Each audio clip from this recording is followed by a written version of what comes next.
Oi, pessoal, tudo bem? Hoje eu tô aqui para contar um pouco da nossa história com o homeschooling. Tem bastante gente que não acompanhou desde o começo a história do nosso projeto, então acho que seria legal vocês saberem como que a gente chegou e conheceu o homeschooling. Então, quando a gente começou a pensar no nosso projeto lá por volta de 2016, eu nem estava grávida da Dora ainda. O principal objetivo do nosso projeto antes de desenhar todo ele, era a gente poder viver mais tempo junto, né? Família. Estar mais presente no crescimento da nossa filha. Então, a gente queria ter uma vida nômade, poder viajar mais. E para isso a gente tinha a nossa principal dúvida seria como que a gente ia educar a Elisa.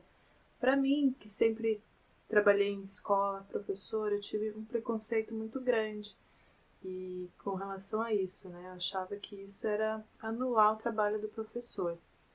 Então, de primeira eu não quis saber, mas daí a gente conversando bastante, eu e o Estevam, a gente resolveu se inspirar nas famílias educadoras famílias viajantes que a gente conhecia, a família Schurman, e também na época a gente acompanhava bastante a Ana Lu pelo mundo, e a gente viu que eles faziam homeschooling, então que era comum, né, para algumas famílias, e assim a gente começou a nossa pesquisa, a gente se abriu para isso, né? Então a gente começou essa pesquisa. Primeira coisa, pesquisar no Brasil, né? Como que estava essa situação, né? Lá em 2016, a gente estava um, com uma lei que, aliás, não tinha lei, né? A gente viu que não era regulamentado, então não era proibido e também não era legal. Então estava nessa situação que então, muita gente fazia escondido. Com o tempo a gente foi acontecendo várias conexões e a gente foi chegando, se aproximando de outras famílias homeschoolers. Graças à tecnologia, né, as redes sociais, a gente também começou a participar de alguns grupos de homeschooling, então isso também foi muito importante, se aproximar de famílias, até famílias que já estavam há mais de 2 anos praticando homeschooling, então poder tirar essas dúvidas, ver que é possível, ver como cada família se estruturava, então isso também foi um dos processos de chegada até o homeschooling. E a outra, né? Como a gente tem ainda essa intenção de sair do país, viajar para outros países, enfim, não ter um, um tempo fixo, eterno em cada lugar, a gente pensou que de repente seria importante a gente estar ligado a alguma instituição, até para, né, evitar qualquer transtorno futuro. E a gente pesquisou algumas escolas e a gente chegou até a Conlara. A Conlara é uma escola norte-americana com mais de 50 anos de história que tem unidades em outros países. A gente se comunicou com a unidade de Portugal, né? Então, a primeira reunião que a gente teve via Skype com a tutora, a gente pôde tirar todas as dúvidas. A gente fez uma lista de questões, né? E o meu principal critério, assim, de analisar se eu ia querer continuar com a Colara ou não, era a questão da liberdade e liberdade de escolher o material que eu queria usar com a Elisa, né? Então, eu gosto muito da pedagogia Waldorf, a Elisa estudou em Jardim Waldorf, e eu queria que ela continuasse nessa linha.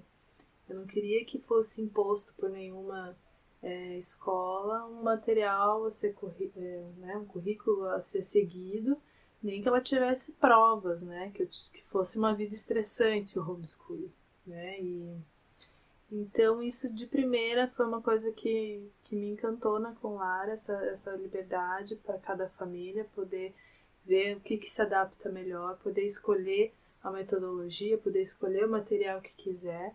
E eles oferecem essa tutoria, acompanhamento com os pais, né, de como, sugerindo as atividades, sugerindo materiais, sugerindo contato com outras famílias.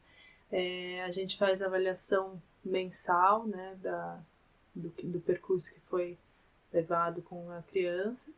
E no final do ano a escola emite o boletim, então ela vai ter o histórico escolar, né? Então a Elisa está matriculada numa escola, americana, né? Como se estivesse fazendo um intercâmbio com eles.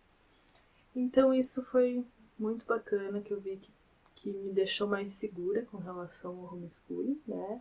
Embora eu seja pedagoga, tenha experiência, né, com educação, eu queria ter uma troca. Então, assim, a gente conhecendo outras famílias, a gente pesquisando a situação no Brasil, a gente conhecendo a Conlara e a gente tendo o nosso objetivo maior bem claro, que era poder estar mais tempo juntos, a gente foi chegando mais próximo do homeschooling.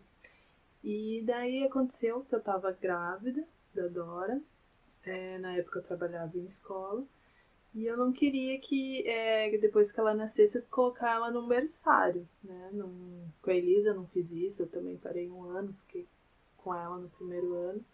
Então com a Dora eu resolvi fazer isso também. Então, para aproveitar que eu ia sair do trabalho e ia ficar mais tempo com a Dora em casa, eu já ia tirar a Elisa também da escola para poder acompanhar e testar, para ver se a gente ia se adaptar ao homeschooling.